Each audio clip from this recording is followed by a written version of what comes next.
Story 1. The Forest That Calls Your Name. I don't write my name, not because I don't want to, but because I think whatever I saw there is still alive, still listening, and if I write my name, maybe it will know where to find me. I had come to Romania in the autumn of 2009 as part of a small research team. 3 investigators, 1 local guide named Alexandru, and a pile of equipment that we were convinced would finally explain what had been happening in this forest since the 1960s. We had EMF readers, thermal cameras, audio recorders, and enough rational skepticism to fill a textbook. By the time we left, those of us who did leave, none of the equipment mattered anymore, because the things we witnessed did not register on any of our instruments. Whatever was in that forest, it existed in a frequency that our machines could not measure. When I first saw the tent from a distance, I didn't understand what I was looking at. From the outside, everything looked normal, a tent on a mountain slope. But as we got closer, all of us went silent. Not because we had been trained to be quiet, but because something in that scene would not allow sound to come from our throats. The tent had been cut open from the inside. From the inside, someone, or something, had been so terrified that they had knifed through the fabric and fled from within, in temperatures of -27 degrees. Without shoes. The most famous documented case from this forest was that of Emil Barnea, a military technician who in 1968 photographed what appeared to be a large disc-shaped object hovering above the tree line. His photographs were analyzed by multiple institutions across Europe and confirmed to be unaltered. No double exposure, no trick of light. Emil was not a superstitious man. He was a technician. He believed in what he could measure and verify. After his photographs were published, he gave one interview to a state newspaper, then went completely silent. He never spoke about that day again. When researchers visited him in the 1980s, he would answer the door, look at whoever was there, and quietly close it again. His wife told one journalist that he had stopped sleeping with the lights off after 1968, that he would wake up in the middle of the night and stand at the bedroom window for hours, looking toward the hills where the forest was visible on the horizon. But the case that drew me here was the case of a woman, a 5-year-old girl. I won't say her name because her family is still alive and still doesn't want anyone to know. In the 1970s, this little girl was playing at the edge of the forest one afternoon and suddenly disappeared. Her mother had taken her eyes off her for only a few seconds. The search began. The village mobilized. The police came. Nobody found her. 5 days later, she came back on her own. She emerged from the same edge of the forest. Her clothes were completely clean, as if freshly washed and ironed. She herself was unchanged. But there was one strange thing that tormented her mother until the end of her life. The girl was only 5 years old, but after she returned, she no longer spoke Romanian. She would just sit and hum, a melody that nobody recognized, and she never explained where she had been. That child grew up. She is, or was, I do not know if she is still alive, a quiet woman who lived her entire life in a village near Cluj. The researchers who found her in the 1990s said she still hummed that melody, always the same one. She had never learned to name it, never been able to write it down, but it lived in her like a heartbeat. One musicologist who heard a recording of it said it bore a structural resemblance to no known musical tradition from any region of Europe or the Middle East. He could not place its origin. He said, and I am quoting from his written notes here, that it sounded like music that predates the concept of music. We stayed 3 nights in the forest. The first night was calm. And I say calm, not normal. It was calm in a way that was unnatural, No animal sounds, no owls, no mice, no rustling of leaves, as if the forest was holding its breath. Alexandru, our guide, smoked and said nothing. I later learned that this silence of animals is one of the first things reported by everyone who has ever come to this forest. A 300-hectare European forest, and not a single animal sound, as if something had frightened them, as if something had forced them into silence. The second night was when things changed. Maya, our lead investigator, woke me up at around 2 a.m. She was shaking. Not from cold. It was late October, but she had a sleeping bag rated for -15 degrees. She was shaking from something else. She pointed her flashlight beam toward the circle, that infamous dead clearing in the center of the forest, and told me to look. I looked. I saw nothing at first, and then I saw it. Movement. Not of something walking.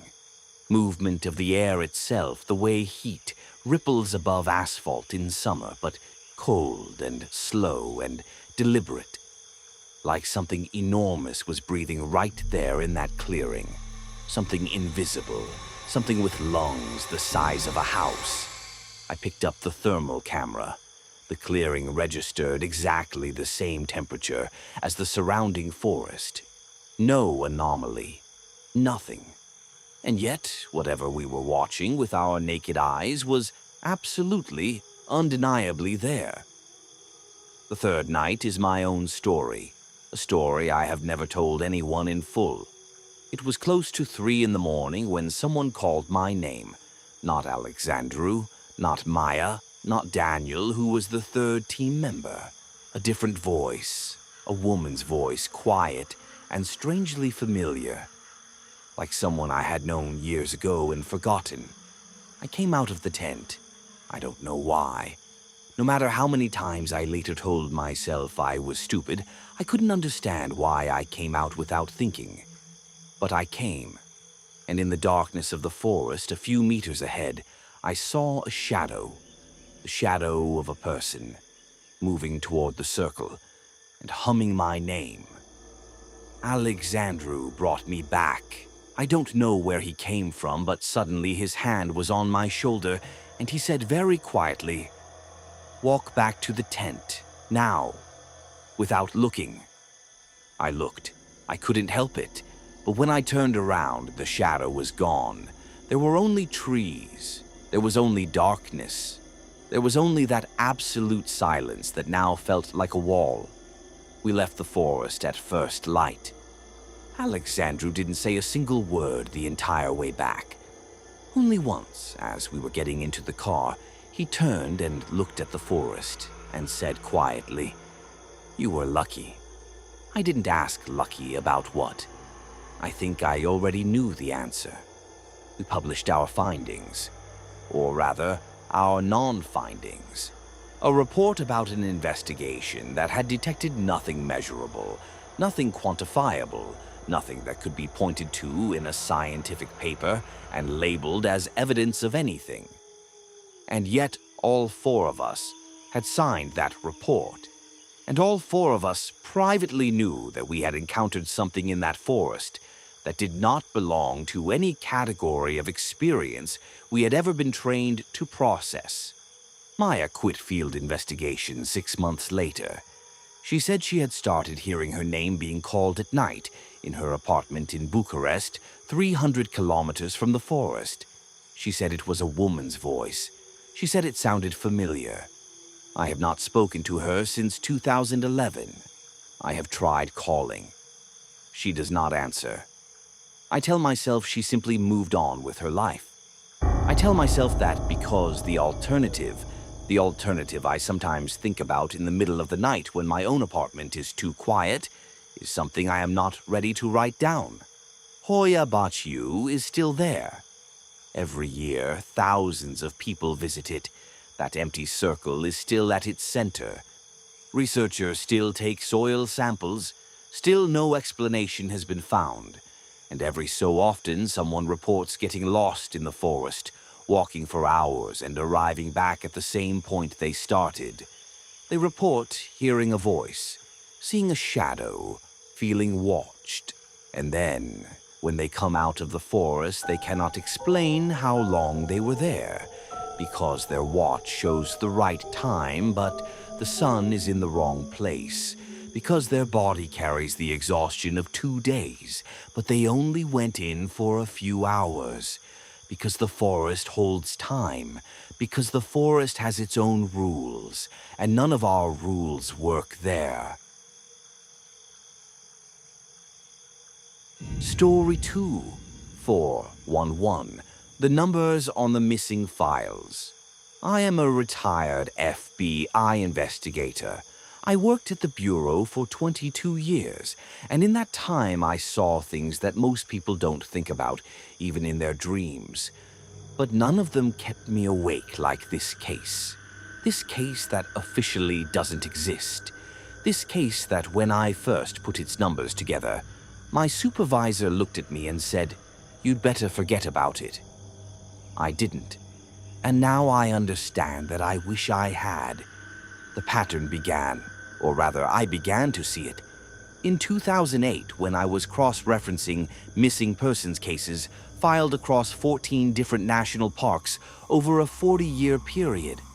I was looking for something completely unrelated. A trafficking corridor we suspected was using park boundaries to avoid jurisdiction. What I found instead was something that made the trafficking case feel almost quaint by comparison. Over 400 individuals, men, women, children, experienced hikers and casual visitors alike, had disappeared from United States national parks under circumstances that the official files described with one remarkably consistent phrase: search unsuccessful, cause of disappearance undetermined. 400 people. Gone. In the woods. And the files had been quietly coded with a 3-digit identifier that I later learned was used by the National Park Service to internally classify cases that they considered, and I'm using their own bureaucratic language here, inexplicable. 411. This number haunted me, because when I began examining the files, I found patterns that made no sense. First, many of these missing persons had vanished in areas that were completely flat, with no pits, ravines, or notable natural hazards. Second, search dogs would lose their trail. Not that they couldn't find tracks. They found tracks, they followed them, and then they stopped. As if the trail simply ended. As if the person had stopped walking from that point. As if they had flown. And third, the strangest pattern. Many of the missing, when they were found, if they were found, were in locations that had already been searched. Places that rescue teams had physically passed through and found nothing. The case that broke me, and I use that word deliberately, broke, was that of a 3-year-old boy named Dior Kunz Jr., who disappeared from a camping site in Idaho in July 2015. One moment he was there, playing near a creek with his parents and great-grandfather watching. The next moment he was not. The search that followed involved over 1,000 searchers, dogs, helicopters, ATV units, and lasted for months. They found nothing. Not a footprint past a certain point, not a piece of clothing. Not a single physical trace. A 3-year-old child on flat terrain in an open camping area with adults present. And he simply ceased to exist from the physical record. The case remains open. The parents were investigated and cleared. No explanation was ever offered, but the case I personally investigated, and that still wakes me at night, is the case of a woman I'll call Stephanie Jones. I've changed the real name. Stephanie was an experienced hiker, 42 years old, who disappeared in 2003 in Olympic National Park in Washington. She had gone alone, but had chosen a completely well-known trail, a trail that dozens of people walked every week. She had GPS, she had a radio, She had 20 years of hiking experience, but she disappeared. The dogs tracked her to one specific point in the forest and stopped there. No matter how hard the handlers tried, the dogs refused to move past that point. They trembled, they crawled. One of them began to vomit. They found Stephanie 11 days later. She was alive. She was sitting in a clearing approximately 12 miles from where the dogs had stopped. A clearing that search teams had physically passed through on day 2 of the operation. She was sitting cross-legged, hands on her knees, eyes open, unresponsive. She was airlifted to a hospital in Seattle, where she remained in a catatonic state for 6 days before gradually beginning to speak. She had no injuries. She showed no signs of exposure despite 11 days in a forest in November. She was not hungry. She was not dehydrated. Her GPS showed that she had not moved in 11 days. Her radio showed it had not been turned on in 11 days. She had, by every measurable indicator, simply sat in that clearing for 11 days without eating, drinking, or sleeping. And yet she was fine. And yet she was wrong. When Stephanie started speaking again, the first thing she said was, "Why did you come so early?" She thought only a few hours had passed. When the doctors told her 11 days had gone by, she just looked at them. No surprise, no tears, no denial. She simply said, "Then they didn't want me to remember." And after that, she never spoke of those 11 days again. Every time anyone asked, she said, "I have no memory." But the psychiatrist who worked with her months later told me, informally in a personal conversation, that Stephanie had said things during hypnotherapy sessions, things that the psychiatrist refused to give me the details of. She only said, "Some things are better left unheard." I pulled the files on 43 similar cases, adults and children who had been found alive after disappearing in national parks, all of them sharing the same pattern. Found in areas that had been searched, unaware of elapsed time, with no memory of the missing period, in inexplicably good physical condition. 43 people, across 30 years, across a dozen different states. I began to map the locations and discovered something that I initially thought was a coincidence, then began to suspect was not. The recovery sites, the places where the missing were found, formed a pattern. Not a perfect geometric pattern, not something a conspiracy theorist would point to with a ruler. Something more subtle, a clustering, a gravitational pull towards certain valleys, certain elevations, certain coordinates that appeared repeatedly across different parks, different decades, different cases. I wrote a report. I filed it through internal channels. 2 weeks later, I was called into my supervisor's office and told that the report had been reviewed and that the patterns I had identified were statistically insignificant. I was reassigned to a financial crimes unit in Cincinnati.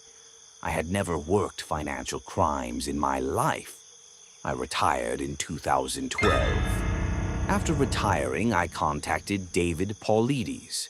He was a former detective who was examining these same patterns from a different angle. I had read his books and knew he was asking the same questions I had been forbidden from asking for years. Paulides had requested that the National Park Service release a complete list of missing persons with full details. The organization said no such list existed. Paulides said he had compiled his own list. The organization went silent. That silence, more than any answer, proved something to me that I had spent years trying to ignore. There is something in these forests, something that knows and waits, something that chooses, and it chooses who comes back, and it chooses what they remember. There is one more thing I need to write down, something I have never shared with anyone, not Paulides, not my wife, not the therapist I saw briefly in 2013. In the summer of 2010, I drove alone to Olympic National Forest in Washington. Not for an investigation, not officially. I drove there because I needed to see the clearing where Stephanie had been found. I needed to stand in that place and feel whatever there was to feel. I found it after 3 hours of hiking, following old GPS coordinates from the case file. It was exactly as described. A circular clearing, perhaps 20 meters across, surrounded by old-growth trees, perfectly quiet.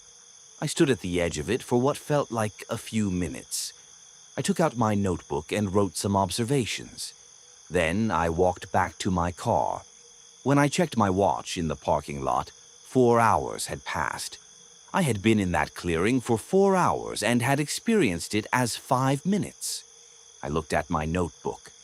The observations I had written covered 14 pages. I read them in the car, in the parking lot, with the doors locked. Most of them were coherent field notes, descriptions of the trees, the light, the temperature. But the last 3 pages were different. The handwriting changed, still mine, but harder, pressed deep into the paper. And what was written there was not field notes. It was my name. My full name repeated over and over, filling every line of 3 pages. In my own handwriting. I have no memory of writing it. I didn't keep those 3 pages. I burned them in the parking lot with a lighter. That was the only time in my entire life that I destroyed a case document. But because of all of this, I sometimes think I made a mistake. Maybe I should have kept those 3 pages. Maybe there was something in them that would have explained things.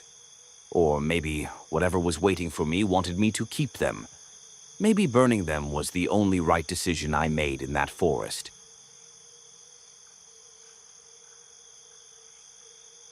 Story 3. Aokigahara, where the dead reroute. My name is Yoshida Takashi, and I was a volunteer on the search and rescue team in Aokigahara Forest for 10 years. 10 years. Every spring and every autumn, when the police made a request, we would go into the forest and search for people. Sometimes we found them alive. Often, we did not. But never in all 10 years of going there was I prepared for what I saw on my last visit, because that last time I saw something that convinced me to never set foot in that forest again. And I haven't. Not to this day. Aokigahara, the Sea of Trees, as it is sometimes called, lies at the northwestern base of Mount Fuji. It is approximately 35 square kilometers of dense forest, growing on a bed of ancient volcanic rock, a geology that distorts compass needles and scrambles GPS signals, and creates a silence so absolute that visitors have described it as a physical pressure against the eardrums. The forest has been associated with death for centuries. In Japanese mythology, it is a place where demons reside, where the spirits of those who die without being found wander between the trees forever, searching for something they cannot name. In the 1960s, following the publication of a novel in which 2 lovers die in the forest, the number of suicides there began to climb. By the 1990s, it had become one of the highest volume suicide sites in the world. Japanese authorities stopped releasing annual statistics in 2004, officially because they did not want to encourage the trend. Unofficially, some of us who worked there had a different theory about why the numbers were being suppressed. I first entered Aokigahara in 1999. I was 28 years old. I thought I was ready. I thought that because I knew the forest's reputation, because I was expecting difficulty, I could control myself.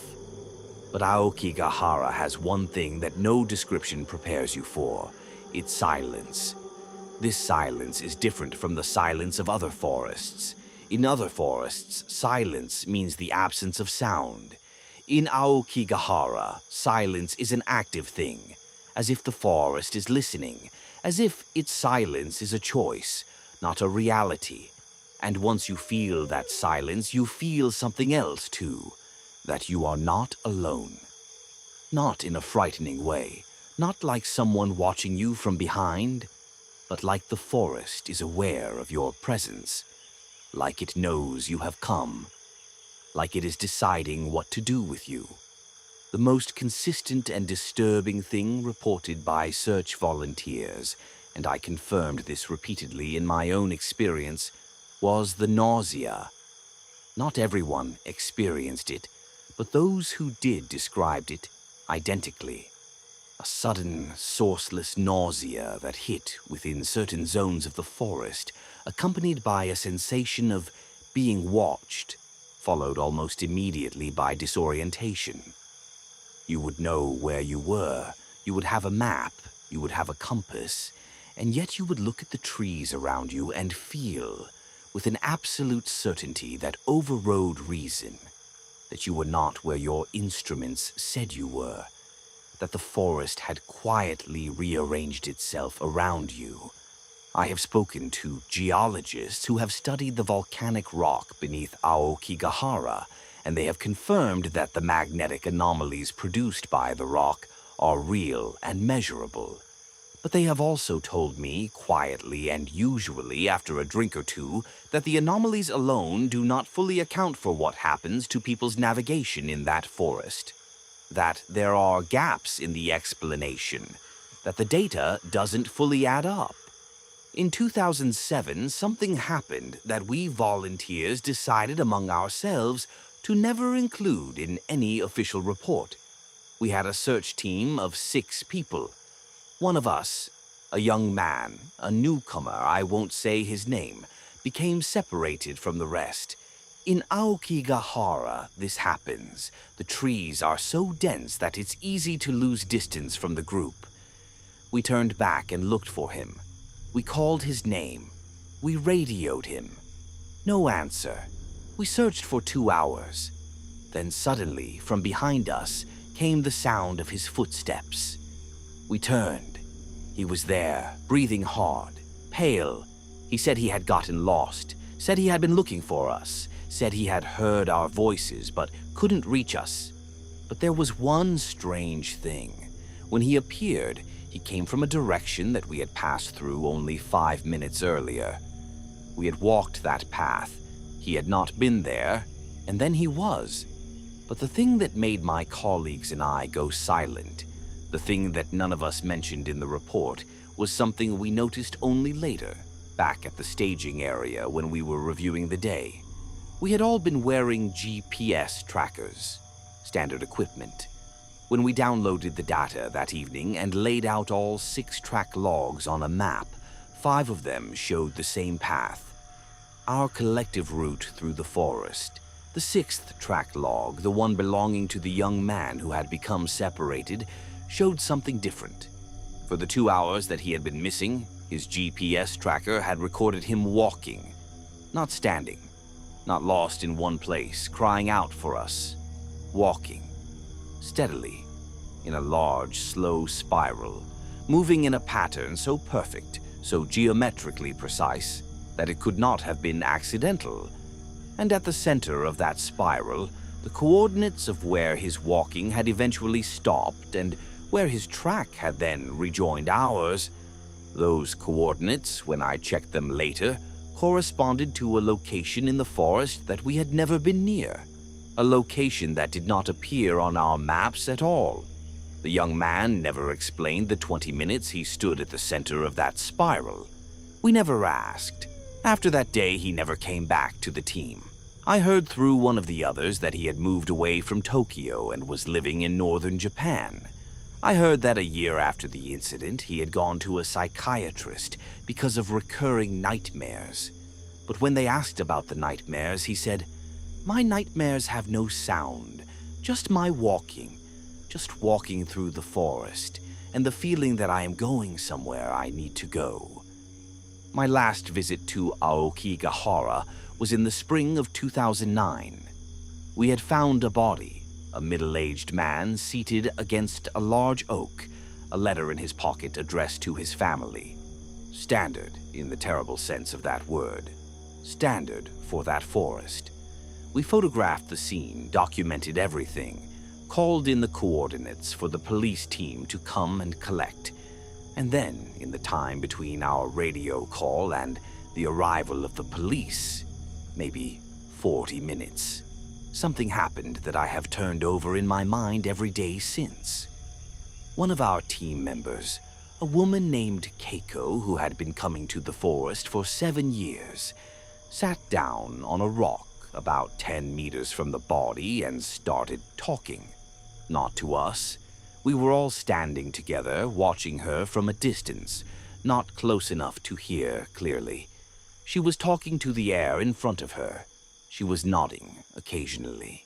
She spoke for perhaps 8 minutes, then stopped, stood up, walked back to us. Her expression was completely neutral.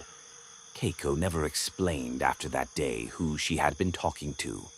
When we asked, she said, someone who wanted to make sure their letter would reach their family. Nobody said anything. In that forest, after all those years, none of us were people who could be comfortable with a reasonable answer anymore. But one more thing happened that same day that we didn't talk about. As we were leaving the forest, I was the last one. And in that final moment, just before I stepped out past the tree line, I heard a voice behind me. A man's voice, quiet. It said, "Thank you." I turned. Nobody was there. There were only the trees. There was only the silence. There were only the trees watching me quietly. I resigned from the volunteer team 3 months later. I told them it was a time commitment issue, a family issue, a scheduling conflict. These were all lies. The truth was simpler and harder to explain. I had started dreaming about the forest, not nightmares, nothing violent, nothing with the imagery you would expect. Just dreams in which I was walking through Aokigahara in silence, always in the same direction, always following a path I somehow knew, always heading toward a center I could feel but never see. And in these dreams, I was not afraid. That was the worst part. I was not afraid at all. I was calm. I was purposeful. I was going somewhere I needed to go. And every morning I woke up from these dreams with the feeling that I had almost arrived. That one more night, maybe one more dream, and I would finally be wherever it was I was being led. I resigned because I understood, with a certainty I cannot logically justify, that if I went back into that forest one more time, I would not come back the same way I went in. Or I would not come back at all. And part of me, the part that still dreamed of that calm, purposeful walk through the silent trees, was not entirely sure that was something it objected to. What I know is this. Aokigahara is not a forest. Or not only a forest, there is something in it that is older than the trees, older than Mount Fuji, older than any name people have given it. Something that is patient because it has no need to hurry. Something that is neither evil nor good, but something else entirely. Something we have no word for. And every year people go into that forest. Some of them come back, some of them do not. And of those who come back, some of them bring something with them that they didn't have before, and some of them leave something behind that they did have. And nobody, not the police, not the researchers, not the volunteers, not the psychiatrists, has ever been able to explain exactly what it is that comes and what it is that goes. We only know that the forest is still there, still waiting, still choosing.